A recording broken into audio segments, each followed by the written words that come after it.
Expectation অনেক ছিল আপনাদের। আরেকটা ব্যর্থতা হচ্ছে যে যারা না, আমি এটা বলতে, আমি মনে করি না এই গভর্নমেন্টের ব্যর্থতা তেমন একটা আছে। বাংলাদেশ এই গভর্নমেন্ট, আমি মনে করি যা অ্যাচিভ করতে চেয়েছে তার 90% অ্যাচিভ হয়েছে। আমি আবারও বলছি, এটা ইলেকশন কমিশনের ডিসিশন। আপনারা প্লিজ, আপনারা যে ইলেকশন কমিশনকে এই কোশ্চেনটা করেন, কেন ওনারা এই ইলেকশন কমিশনে ওনাদের এটা পুরোপুরি ওনাদের এটা জুরিসডিকশন, এটা আমাদের এখতিয়ারের মধ্যেই নাই। এটা আপনারা, আমরা দেখেছি যে অনলাইনে এটা নিয়ে অনেক কথা হচ্ছে। আমাদের আপনারা যেটা করতে পারেন ওইখানে যে আপনারা যে কোশ্চেন করতে পারেন।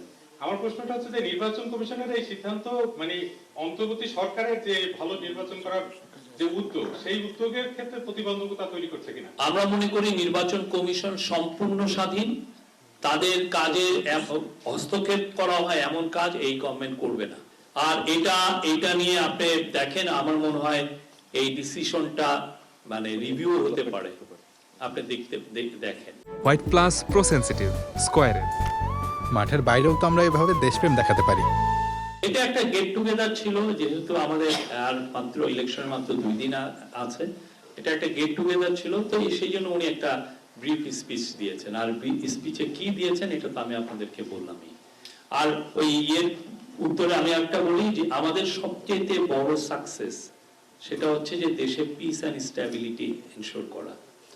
যেই একটা পরিস্থিতি তৈরি হয়েছিল একটা বিপ্লবোত্তরের সময়ে, আপনি দেখেছেন দেশে, আমরা বলবো যে প্রফেসর ইউনূসের লিডারশিপের কারণে দেশ একটি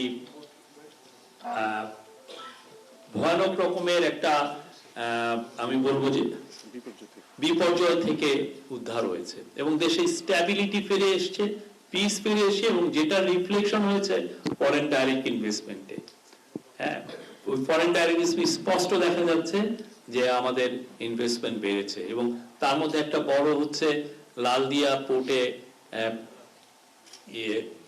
এপি মোলার মার্কসের যে ইনভেস্টমেন্ট, এটা ইউরোপিয়ান যে কোনো কোম্পানির এটার বিগেস্ট ইনভেস্টমেন্ট, $550 মিলিয়ন তারা ইনভেস্টমেন্ট করছে। হৃদয়ের অন্তঃস্থল থেকে বলছি যে আমি আপনাদের কাছে সরি। আর আমরা আশা করব, আমরাও তো আপনাদের সাথে আসছি, যে নেক্সট যিনি আসবেন প্রেস সেক্রেটারি বা প্রেস উইং এ যারা আসবেন, আপনারা আমাদের কাছ থেকে যা পেয়েছেন তার 1 ইঞ্চিও কম নেবেন না। এইটার জন্য ধারাটা বজায় থাকে। News should be open for everyone, should be মানে যে কোনো ধরনের, এটা প্রজাতন্ত্র কি কাজ করছে, প্রজাতন্ত্রের সরকার প্রধান কি কাজ করছে, এটার সর্বোচ্চ এটা জানার অধিকার সবার, আপনার আমার সবার। আপনার দায়িত্ব হচ্ছে এই নিউজটাকে জনগণের কাছে নিয়ে